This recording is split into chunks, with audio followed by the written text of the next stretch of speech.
अस्सलाम वालेकुम, नमस्ते, सत श्री अकाल। कैसे हैं आप लोग? उम्मीद करती हूँ ठीक होंगे, खुश होंगे। मैं हूँ हज़ीका अली और मेरे साथ हैं तारिक नियाज़ी। अस्सलाम वालेकुम, नमस्ते, सत श्री अकाल। उम्मीद करता हूँ ठीक होंगे, खुश होंगे। दोस्तों जहाँ रहें खुश रहें, माँ बाप का ख्याल करें क्योंकि माँ बाप है तो सभी कुछ है। ओके गाइस, तो वीडियो का टाइटल है Indian food declared one of the best in the world in official society.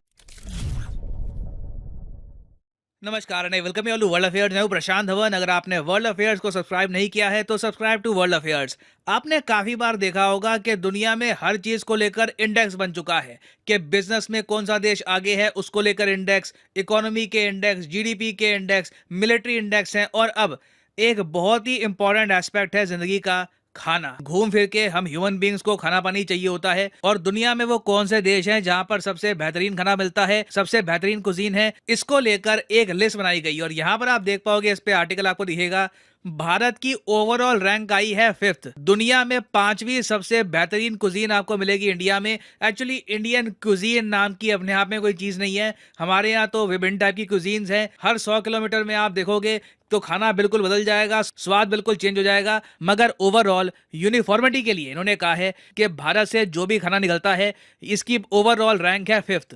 और वैसे आपको अगर ये पूरी लिस्ट देखनी है तो ट्विटर पे एक ट्विटर हैंडल है टेस्ट एटलस के नाम से। ये लोग फूड से रिलेटेड बहुत सारे व्लॉग्स पब्लिश करते हैं, बहुत बड़ी एक इनकी वेबसाइट भी है। तो इन लोगों ने एक ग्लोबल सर्वे किया, बहुत सारे फूड एक्सपर्ट से पूछा कि आपके हिसाब से बेस्ट कुजीन कौन सी है। और यहाँ पे आप देख पाओगे नंबर 1 रैंक है इटली की, फिर ग्रीस, फिर स्पेन। यूरोपियन कंट्रीज टॉप 3 में आपको मिलेगी, फिर उसके बाद आपको मिलेगी जापानीज कुजीन और फिर नंबर 5 पे आपको मिलेगा हमारा प्यारा भारत। नाउ आप में से कुछ लोग कह सकते हैं, अच्छा जंगल में मोर नाचा किसने देखा। ठीक है, इंडिया की यहाँ पर रैंक आ गई 5th, मगर इंटरनेशनली इस लिस्ट को कितने लोगों ने देखा होगा मैं आपको बता दूं।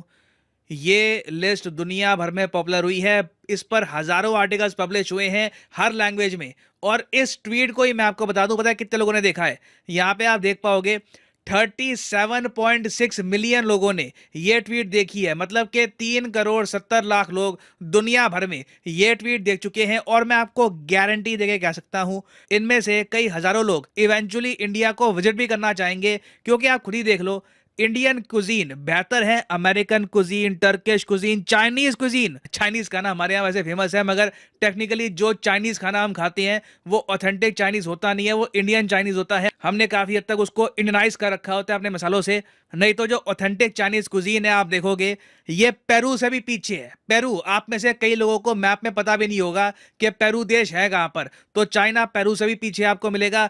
और फिर उसके अलावा ना, इंडिया के आसपास के भी देश देख लो। अब कई बार हम कहते हैं जी बांग्लादेश, पाकिस्तान में, इंडिया में कल्चर सेम है, सेम खाना खाते हैं। नहीं, India is a unique place. हमारे यहाँ देखो जो वैरायटी है, महाराष्ट्रियन फूड, नॉर्थ में पंजाबी फूड, उत्तर प्रदेश में आपको अलग टाइप का खाना मिलेगा, ऊपर कश्मीर में अलग फूड है, फिर साउथ में आप देखोगे क्या वैरायटी है, केरला, तमिलनाडु, वेरियस स्टेट्स में आपको मिलेगा एक अलग टेस्ट। और इसीलिए साउथ एशिया में इंडिया, बांग्लादेश, पाकिस्तान है, मगर टॉप 5 में सिर्फ आपको इंडिया मिलेगा इस लिस्ट में।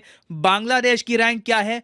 43rd। जी हाँ, 43rd। और आप जान के हैरान होगे कि बांग्लादेश से ना कई पायदान नीचे पाकिस्तान को रखा है। आपने देखा होगा कई इंटरनेशनल फूड ब्लॉगर्स होते हैं, वो काफी बार व्यूज के लिए ना इंडियन और पाकिस्तानी फूड को कंपेयर करते हैं कि which food is better, McDonald's कहाँ पे बेहतर होता है वगैरह। देखिए वो सब व्यूज के लिए होता है। इन रियलिटी इंडियन क्यूजीन एक इलीट श्रेणी में आती है। It is a very special cuisine. India में जो आपको खाना मिलता है ना, शायद दुनिया में कहीं ना मिले। वैरायटी के हिसाब से इंडिया इज अनमैचेबल। और इंडियन क्यूजीन का मैं आपको इम्पैक्ट दिखाता हूं। देखो, एक तो होता है कि आपकी जो डिशेज है, पालक पनीर या फिर हमारे जो नान है या रोटी है, ये दुनिया भर में पॉपुलर हो रही है। एक तो होता है डिश आपकी फेमस हो, साथ ही साथ ना इंडिया का इम्पैक्ट ये है कि हमारे जो इंग्रेडिएंट हैं ये भी अब पश्चिमी देशों में बहुत पॉपुलर हो रहे हैं। फॉर एग्जांपल मैं आपको दिखाऊं, इस लिस्ट में साफ साफ लिखा है कि घी, गरम मसाला, ये जो 2 आइटम्स है ना, आप देखोगे कई वेस्टर्नर्स अपना रहे हैं। वेस्ट में ये लोग काफी बार ढूंढते रहते हैं कि सबसे बेहतरीन, सबसे हेल्दी तरीका कौन सा होता है खाना पकाने का। और इवेंचुअली उन्होंने यही देखा कि क्लैरिफाइड बटर, मतलब कि जो इंडियन घी है, ये बेस्ट रहता है काफी बार कुकिंग के लिए। और आप देखोगे यूएस में, यूके में, यूरोप में ना इनके खुद के ब्रांड के वेरियस टाइप्स के घी बेचे जा रहे हैं। उसके अलावा इंडिया के जो मसाले हैं, गरम मसाला मैं आपको बता दूं वेस्ट में धीरे धीरे काफी पॉपुलर हो रहा है। बाकी और कंट्रीज को भी देखो। फॉर एग्जाम्पल मैं आपको दिखाता हूँ फ्रेंच कुजीन। फ्रेंच कुजीन अपने आप में एक बहुत बहुत बड़ी इंस्पिरेशन है ब्रिटिश कुजीन की। जो भी आज के समय आप ब्रिटेन के बड़े बड़े शेफ देखते हो, फॉर एग्जांपल आपने देखा होगा गॉर्डन रैमजी, आप बिल्कुल मानते होंगे कि गॉर्डन रैमजी ब्रिटेन का शेफ है, बहुत बड़ा नाम है। मगर एक बार चेक करिएगा कि गॉर्डन रैमजी के गुरु कौन थे, किसने गॉर्डन रैमजी को सिखाया था कि गैस्ट्रोनॉमी की साइंस कैसे होती है, कैसे खाना बनाया जाता है। तो गॉर्डन रैमजी के जो गुरु थे वो थे मार्को पियर वाइट, और मार्को पियर वाइट ने जो गैस्ट्रोनॉमी है ये सब सीखी थी फ्रांस के शेफ से। तो यूके में आज के समय जो भी आप देखते हो ना रेस्टोरेंट में सिस्टम होता है फॉर्क रखने का, स्पून रखने का, जिस तरीके से खाना परोसते हैं, सारा इंस्पायर्ड है फ्रांस से। इंग्लैंड की खुद की कुजीन आप अगर ढूंढने की कोशिश करोगे तो कुछ ज्यादा आपको मिलेगा नहीं वहां पर। और इसलिए मैं देख रहा था कि जब ये लिस्ट आई ना और इंग्लैंड की यहाँ पर रैंक दी गई 20 के आसपास थी, 29 दी गई है इंग्लिश कुजीन को रैंक। लोग इस पे भी आपत्ति कर रहे थे कि थाईलैंड की कुजीन ज्यादा बेहतर है इंग्लिश कुजीन से, इंग्लिश खाना इतना बेहतर है कि इस लिस्ट में उसको होना नहीं चाहिए। और एक बहुत ही इंटरेस्टिंग बात यह है कि टोटल इन्होंने इस लिस्ट में जज किया है 95 कंट्रीज को, और 95th रैंक पता है किसकी है? सबसे लास्ट में रैंक किसकी आई है? नॉर्वे की। नॉर्वे वैसे आपको पता होगा डेवलपमेंट में काफ़ी हाई रहता है, एजुकेशन के हिसाब से, हैप्पीनेस के हिसाब से आप देखोगे हमेशा टॉप 5 में आपको मिलेगा। मगर मैं आपसे एक सवाल पूछता हूँ, आपके देश में जी बहुत अच्छी सड़कें हैं, घर बहुत बढ़िया है, सब बहुत बढ़िया है, मगर अंत में ना दिन में आदमी 2 बार प्रॉपर मील खाता है, आपका खाना बढ़िया नहीं हुआ ना, तो मेरे हिसाब से जिंदगी में आप फेल ही हुए। दुनिया में बहुत सारे देश होंगे जहां पर इंफ्रास्ट्रक्चर इंडिया से बेहतर होगा, मगर मैं आपको बता दूं फूड के मामले में, टेस्ट के मामले में they don't come close to India. Even Australian cuisine आप देखोगे 89th यहाँ पे आपको रैंक मिलेगी। सऊदी अरेबिया की कुजीन की रैंक है यहाँ पर 85th, अजरबैजान की कुजीन की रैंक है 82nd, और रशिया की भी यहाँ पे अगर रैंक देखोगे आप तो रैंक आपको मिलेगी 58th। अब यहाँ पे आपका एक क्वेश्चन ये भी हो सकता है कि चलो ठीक है, इंडियन खाना दुनिया भर में काफी फेमस है, लोगों ने इसको एक्सेप्ट किया है, मगर इससे हमको फायदा क्या होगा? इस इंडेक्स से भारत को मेन फायदा क्या होने वाला है? मैं आपको ये बता दूं, आज के समय ना टूरिज्म काफी ट्रांसफॉर्म हो चुका है। एक जमाना था जब भारत से लोग बाहर निकलते थे बाकी के देशों का इंफ्रास्ट्रक्चर देखने के लिए कि वहां पर बिल्डिंगें कैसी हैं, सड़कें कैसी हैं। यूरोप का टूर लिटरली लोग करते थे उनका इंफ्रास्ट्रक्चर देखने के लिए। मगर अब आप देखोगे टूरिज्म में ऐड हो चुकी है एक नई डायमेंशन, और वो डायमेंशन है खाने की। आज के समय ज्यादातर जो टूरिस्ट हैं ये बाहर के देशों में जाते हैं उनका स्ट्रीट फूड, उनकी कुजीन टेस्ट करने के लिए, एक्सपीरियंस करने के लिए कि वहाँ का खाना कैसा है। और इसको कहा जाता है कलनरी टूरिज्म, इसको आप फूड टूरिज्म कह सकते हो, गैस्ट्रोनॉमी टूरिज्म भी कहते हैं इसको। और भारत में आपको बता दूं पिछले कुछ सालों में ना एक परफेक्ट कलनरी टूरिज्म की बन रहा है डेस्टिनेशन। बहुत से अमेरिकन, यूरोपियंस जो भारत में आते हैं ना, इनके आने का ज्यादा रीजन होता है आध्यात्म। उसके अलावा अब एक बढ़ता रीजन है फूड। इंडियन फूड के बारे में इंटरेस्ट दुनिया भर में आपको मिलेगा, और इसका इम्पैक्ट कहीं ना कहीं आप देखोगे इंडियन टूरिज्म के नंबर्स पे भी आपको दिखेगा आने वाले कई सालों में ना। हो सकता है कि हजारों लाखों लोग और भारत में आए सिंपली इंडिया की क्यूजीन टेस्ट करने के लिए, जो इंटरनेशनल इंडेक्स ओपनली कहते हैं कि French cuisine, British cuisine, American cuisine से भी बेहतर है। तो इसलिए ये भारत के लिए ना सिर्फ प्राइड की बात है, इसका इकोनॉमिक बेनिफिट भी हमको मिलेगा ना। फाइनली मैं आपसे पूछूंगा कि आपके हिसाब से दुनिया की सबसे बेहतरीन कुजीन किस देश की है? लिखिएगा इसके बारे में कमेंट सेक्शन में, मैं जेन्युइनली जानना चाहूंगा आपका ओपिनियन। और हाँ, फाइनली यहाँ पर मैं ये भी ऐड कर दूं कि आप किसी भी एग्जाम की तैयारी कर रहे हैं, चाहे एसएससी, यूपीएससी, बैंक, अनअकैडमी के क्वालिटी कोर्सेज अवेलेबल हैं। इन कोर्सेज से आप घर बैठ के इन एग्जाम की तैयारी कर पाएंगे। सिंपली आपको यहाँ पर करना क्या है, कमेंट सेक्शन में जाइए, यहाँ पर पिन कमेंट में आपको मिलेंगे लिंक एसएससी, यूपीएससी, बैंक के। फॉर एग्जाम्पल लेट से आप परचेज करना चाहते हैं यूपीएससी का कोर्स, तो यूपीएससी पे करिए क्लिक, और फिर आपके सामने खुल जाएगा ये पेज। यहाँ पे आपको क्लिक करना है प्लस पर, और यहाँ पे आप परचेज कर पाएंगे अनअकैडमी के कोर्सेज। अगर मान लीजिए आपको 6 महीने का कोर्स परचेज करना है, ये भी आप कर सकते हैं, मगर मैं आपको सजेस्ट करूंगा अभी एक ऑफर चल रहा है 18 महीने के कोर्स पर। 18 महीने का कोर्स आप अगर परचेज करते हैं तो 3 महीने आपको एक्स्ट्रा मिलेंगे, ऑटोमेटिकली आपका कोर्स बन जाएगा 21 महीने का। तो ये कोर्स आप कर सकते हैं परचेज, मगर जो प्राइसेस यहाँ पर लिखे हैं ये पे करने की जरूरत नहीं है। सिंपली यहाँ पर कोड डालिए PD10 और अपने आप देखोगे प्राइसेस गिरना शुरू हो जाएंगे। The prices will start falling, so use the code PD10 and save money. So इसी नोट के साथ ये वीडियो का thank you for listening and as always God bless you all. जी जनाब, मेरे ख्याल में इसमें तो कोई शक व शुबे की गुंजाइश ही नहीं थी कि वाकई बहुत वेरिएशन है, बहुत ज़्यादा वैराइटीज़ हैं, बहुत ज़्यादा राज्य हैं, बहुत ज़्यादा देश सिटीज़ हैं, बहुत ज़्यादा स्टेट्स हैं। जिसमें बहुत ही डिफरेंट किस्म के, बहुत ही, हम तो इतने देख चुके हैं, इतने, बल्कि हमने जितने देखे वो बहुत ही कम होंगे, जबकि बहुत ज़्यादा होंगे।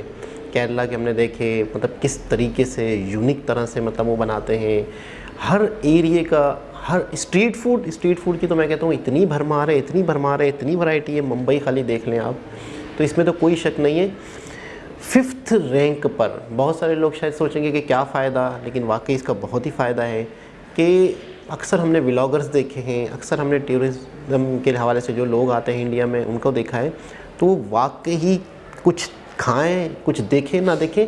अच्छा, इंसान किसी भी मकसद के लिए किसी कंट्री जाता है घूमने के लिए, तो खाना तो उसने लाजमी है, चाहे उसे पत्थर मिले, मट्टी मिले, लकड़ी मिले, पत्ते मिले, खाना तो उसने लाजमी है। खाने के बगैर तो उसका गुजारा ही नहीं होना है। लेकिन वहीं पर अगर उसे बहुत ज़्यादा वेरिएशन मिले, बहुत ही ज़्यादा टेस्ट मिले, बहुत ही ज़्यादा यूनिक किस्म की चीज़ें मिले, तो जाहिर सी बात है उसका जो वो टूर होगा वो बहुत ही ज़्यादा बेहतरीन हो जाएगा। उसका टूर जो है वो वाकई ऐसा हो जाएगा, एक यादगार हो जाएगा।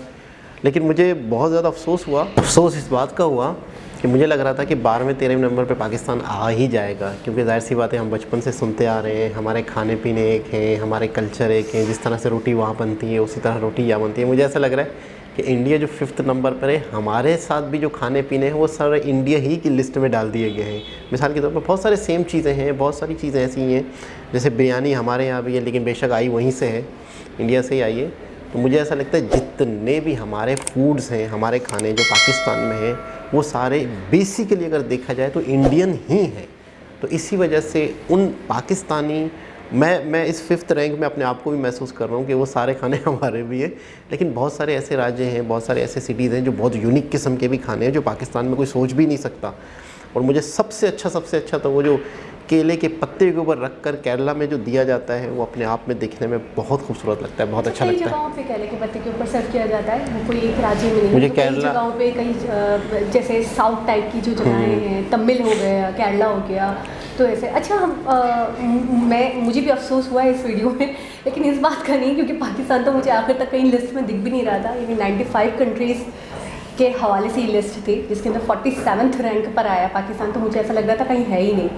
लेकिन मैं इंडिया पे थोड़ा सा आना चाहूँगी कि मुझे इंडिया के मामले में थोड़ा सा अफसोस हुआ कि नंबर 1 पे इंडिया क्यों नहीं था। यार ठीक है, इटालियन फूड के हवाले से और इटालियन डांस के हवाले से हम बहुत सुनते हैं कि यार बहुत मशहूर है, बहुत पॉपुलर है, हर किसी को पसंद होता है। लेकिन मैं ये कहूँगी वैराइटीज़ ऑफ फूड जितनी इंडिया में पाई जाती है वो इटली में भी नहीं होगी। उस टाइप का खाना मैं बोलूँगी इटली में भी नहीं होगा। हमने भी इटालियन फूड ट्राई किया है, अच्छा होता है, टेस्टी होता है, लेकिन मैं ये कहूँगी इंडिया की बात ही अलग है। इंडिया का वाकई, प्रशांत धवन जी ने भी अपनी वीडियो में कह दिया कि इंडिया का मुकाबला कोई और नहीं कर सकता। इंडिया तक पहुँचने के लिए नामुमकिन सा एक सफ़र है, बहुत आगे है इंडिया खाने के हवाले से, फूड के हवाले से। अक्सर मैं ये सोचती थी पाकिस्तान की तरफ आऊँगी कि मुझे ऐसा लगता था, मुझे भी ऐसा ही लगता था, पास्ट की बात है, मुझे भी ऐसे ही लगता था कि इंडिया और पाकिस्तान के खाने सेम है, क्योंकि हम उनसे ही अलग हुए हैं। तो बिरयानी, कोरमा, कढ़ाई, ये वो सब कुछ जो हम खाते हैं, सब्जियां, दालें, सेम तर्ज के होते हैं, सेम टाइप का होता है, तो कुछ नया नहीं होगा, हमें इंडिया में कुछ नया देखने को नहीं मिलेगा। लेकिन कबले इस वक्त जितनी वीडियोज़ देखी हैं मैंने, प्रीवियसली जितनी वीडियोज़ देख चुकी हूँ, मुझे तो ऐसा लगता है कि 1% भी खाने हम इंडिया जैसे नहीं खाते हैं। प्योरिटी की बात करें, टेस्ट की बात करें, और जो मसाला जात वहाँ डाले जाते हैं, जिस तरीके से वहाँ पकाया जाता है, और डिशेस की भी बात कर लें, वैराइटीज़ की भी बात कर लें, हम कुछ कॉमन चीज़ें हैं जो इंडिया और पाकिस्तान में सेम हैं। जैसे बिरयानी ले लेते हैं, लेकिन इडली और सांभर जो हमने कई बार देखा है, डोसा हमने कई बार देखा है, 1-2 बार हमने वो राम लड्डू, और एक दफ़ा हमने इडली चौका करके कुछ देखा था, तो वो सारी चीज़ें पाकिस्तान में दूर दूर तक कहीं नहीं पाई जाती। तो मैं यही सोचती हूँ कि बहुत फ़र्क है। और अक्सर जब हम वीडियोस देखते हैं, उसके अंदर इतने खूबसूरत नज़ारे देखते हैं, इतने खूबसूरत मनाजिर देखते हैं। हमने कुछ दिनों पहले भी एक वीडियो देखी, बहुत प्यारी, बहुत खूबसूरत थी, तो उदयपुर के हवाले से। तो उसमें मैं अक्सर ये सोचती हूँ कि जब हम इंडिया जाएंगे तो हम सबसे पहले वहाँ जाएंगे, वहाँ के मनाजिर एंजॉय करेंगे और खाने एंजॉय करेंगे। अच्छा, इसके अंदर भी ये बताया गया है कि लिस्ट बहुत सारे लोगों ने देखी, लाखों लोगों ने देख ली है। इसके अलावा इसके ऊपर डिफरेंट आर्टिकल्स डिफरेंट लैंग्वेजेस में भी छपे हैं, यानी कि बहुत वायरल हुई है, बहुत सारे लोगों को पता चला है। अच्छा, मुझे गैस्ट्रोनॉमी के हवाले से नहीं पता था, ये चीज़ मेरे लिए बहुत नई थी और मैं तब नई रही, और मैं तभी बोलती हूँ कि जो भी वीडियोज़ आप लोग हमें सजेस्ट करते हो हमारे लिए बड़ी इन्फॉर्मेटिव रहती है। प्रशांत हवल जी की तो स्पेशली हर वीडियो बहुत इन्फॉर्मेटिव होती है, जिस तरीके से वो समझाते हैं हर टॉपिक के बारे में, हर चीज़ के बारे में, चाहे वो खाना हो, चाहे वो हमला हो, चाहे वो 2 देशों के बीच के मामला हो। तो गैस्ट्रोनॉमी टूरिज़्म बहुत बढ़ेगा इससे, ठीक है, यानी कि इंडिया का जो एक टूरिज़्म है। अच्छा, मैंने देखा है इंडिया की तरफ से एक तो इंफ्रास्ट्रक्चर वगैरह के जो प्रोजेक्ट्स हैं, जो तरक्याती काम है, उसकी तरफ तो फोकस है इंडिया का, लेकिन दूसरी तरफ इंडिया का ये भी फोकस है कि लोग आएँ, हमारी तहज़ीब को देखें, हमारे कल्चर को देखें, हमारी सकाफ़त को देखें, हमारे खानों को एंजॉय करें, ताकि पूरी दुनिया में हमें जान सके लोग, हमारी पहचान हो सके। ऑलरेडी बहुत ज़्यादा पॉपुलर है इंडिया। अभी मुझे याद आता है कि मैंने 2-3 दिन पहले एक रैंडमली वीडियो देखी। अच्छा, जिस तरीके की आप बातें करते हो, मुझे ऐसा लगता है कुदरत आपको वैसी वीडियोस दिखाना शुरू कर देती है। तो फेसबुक पे ऐसी रैंडमली एक वीडियो चल रही थी, तो उसके अंदर प्रैंक होते, ट्रूथ और डेयर होता है, तो इसी तरीके के वो टॉपिक्स के ऊपर, इन कॉन्टेक्स्ट पे वो काम करते कंटेंट पे। तो वो एक लड़का था, वो इंग्लिश में, वो शायद बाहर का फॉरेनर कोई लड़का था, तो वो इंग्लिश में डिफरेंट लोगों को जो पेडेस्ट्रियन होते हैं, चल रहे होते हैं, उनको रोक रोक कर पाकिस्तान का फ्लैग दिखाकर पूछ रहा था कि बताइए ये कौन सा कंट्री। आप यकीन करें 90% लोग कह रहे हैं ये इंडिया है। अब मुझे इतनी हंसी आ रही कि सबके सभी कह रहे हैं आई थिंक ये इंडिया है, आई थिंक ये इंडिया है ना।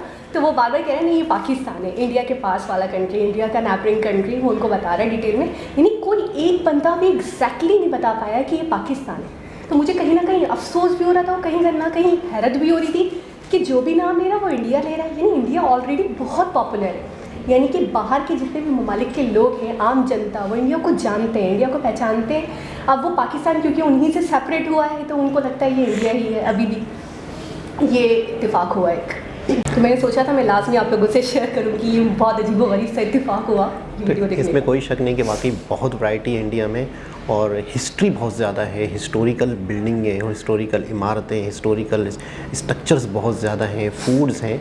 ज़रूरी नहीं है कि बड़ी बड़ी बिल्डिंगें देखने के लिए लोग आएंगे।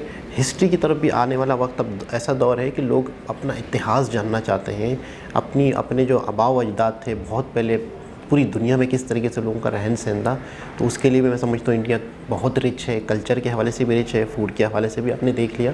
तो लोग इसलिए इंडिया आएंगे और इससे टूरिज़्म बढ़ेगा, बहुत ज़्यादा बेनिफिट होगा और सॉफ्ट इमेज, अच्छा इमेज दुनिया तक जाएगा। अगर लोग इंडिया को जानते हैं, इंडिया के फ्लैग, दूसरे फ्लैग को भी इंडियन फ्लैग कहते हैं, तो इसका मतलब है उनके जहनों में छपा हुआ है, उनके जहनों में एक नक्श हो चुका है किसी भी हवाले से। तो हर कंट्री की अपने ऊपर डिपेंड करता है कि वो किस तरीके से अपनी इमेज दुनिया तक पहुंचाता है। तो एक बहुत ज़बरदस्त चटपटी वीडियो कहूँगा। दोबारा किसी और वीडियो से आपसे मुलाकात होगी, जब तक के लिए अल्लाह हाफ़िज़।